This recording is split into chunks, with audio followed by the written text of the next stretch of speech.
This is the A.P.S of war. Yeah.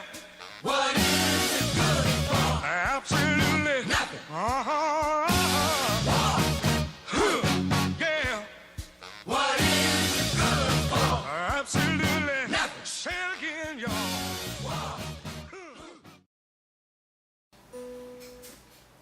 Oh, I didn't see you there. Conflicts have always been resolved through acts of war or violence. No, I'm not doing it. Now!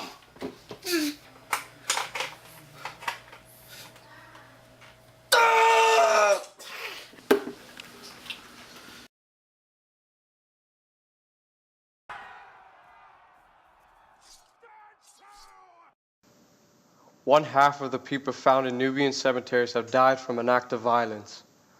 When one man had an idea or wanted something or someone, he had to fight for it. This power was obtained through violence between tribes to see who would lead a certain group or face death. It all began with a rock or a stick. Then they sharpened them and the military-industrial complex was born. Since the rise of the state some 5,000 years ago, military activity has occurred over much of the globe. Weapons have always played a crucial role in society, molding and changing the course of history. They have destroyed civilizations and created new ones.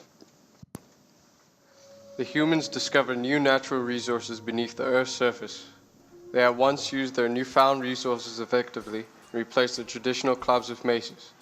Copper had significantly contributed to the ancient world and helped flourish the cultures of Mesopotamia, Egypt, Greece, Rome, Indus, and China. Copper replaced stone. Copper then was the only metal known for man for a long period of time. Eventually, bronze was created, then durable steel. The Macedonians surged ahead of all other civilizations by introducing siege weapons such as the catapult and field weapons such as the pike, which was wielded by heavily armed infantrymen. The Romans later improved the quality and technology of siege equipment, arms and armor, and battle tactics. The Romans had used new technology such as new metals for their weapons. Though these weapons for the Romans were considered evolutionary, nowhere near advanced as the weapons of modern day. Gunpowder, a Chinese invention, was introduced onto the battlefields of Europe in the Middle Ages, thereby revolutionizing military strategy and introducing a whole new range of propellant-based ordnance. One can notice that the most profound difference between the wars of then and today is the proximity of the battles. War back then was up close and personal, and much more gruesome. Even those who survived the battles had a great chance of losing their life to battle wounds and even infection. The world's arsenal of weapons began in prehistoric times with a simple club, stone tools, wooden spears, and simple slings. It later progressed to include bows and arrows, Greek fire, and sophisticated blade technology, and still later to embrace cannons, rifles, machine guns, tanks, battleships, warplanes, rockets, and eventually, nuclear holocaust.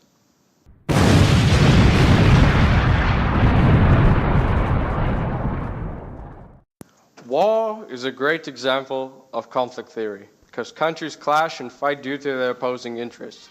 Most times the country with the most resources win, or whomever uses the resources more wisely. The theory goes beyond the definition of conflict between the rich and the poor over wealth, but from the strain between those with authority, the command class, and those in the obey class who are without authority and are forced to follow the command class. Adolf Hitler wrote a book called Mein Kampf. In English, Mein Kampf translates to My Struggle. In his book, he wrote about the struggle he endured in life. In his book, he also speaks about what he calls the world's twin evils, communism and Judaism.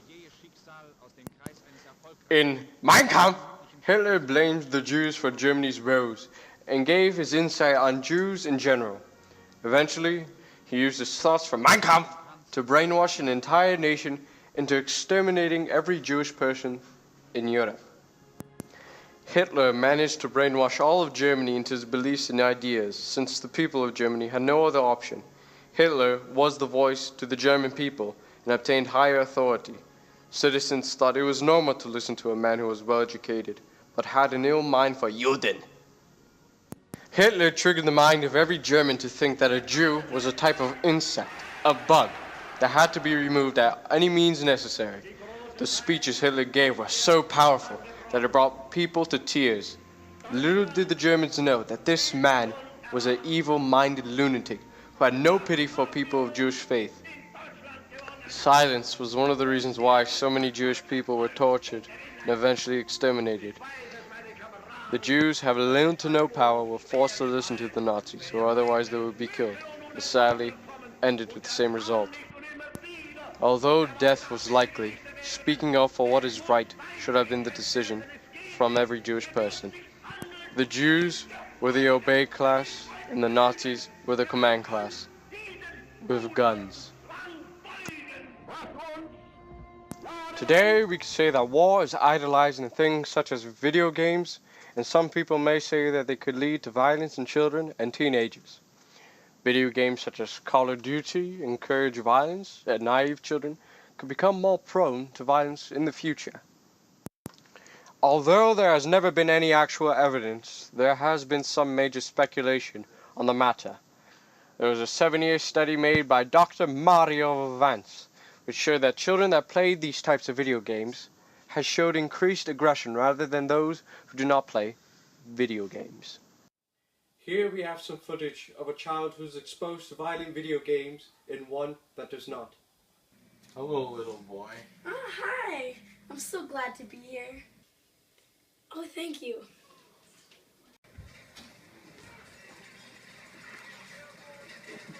Hey there, son. Give me all your money. Over the last 5,000 years, there have been a total of 15,000 wars claiming 4 billion lives. It's extraordinary that in this amount of time that we've been on this world, we've only managed to have 300 years of peace. Every society has participated in war. Statistics show that 90 to 95% have. The only that haven't are isolated nomadic groups or defeated refugees. Social children in our society are not aware of the seriousness of war. Therefore, our youth are ignorant and tend to think that violence is simply a joke or a form of entertainment. Children play games such as Call of Duty, which is a war game with intense violence and realistic situations.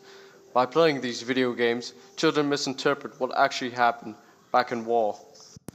They began to believe that war is simply a game and have unlimited lives when in reality you don't. Kids these days do not have a great appreciation for military and are unaware of the consequences of war.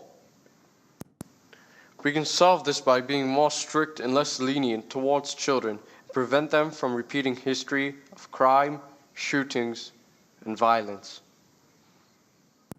We can also see a lot of war closer to home in gangs and gang violence. We can see a correlation between this and bigger wars between countries. These gangs see the situation as one that only violence can solve. This problem could be solved by increasing the police force to bring order to these places.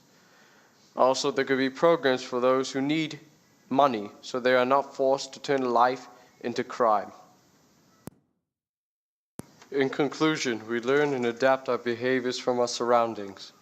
We learn to face certain issues in a society and respond the most beneficial way without causing any bloodshed and chaos.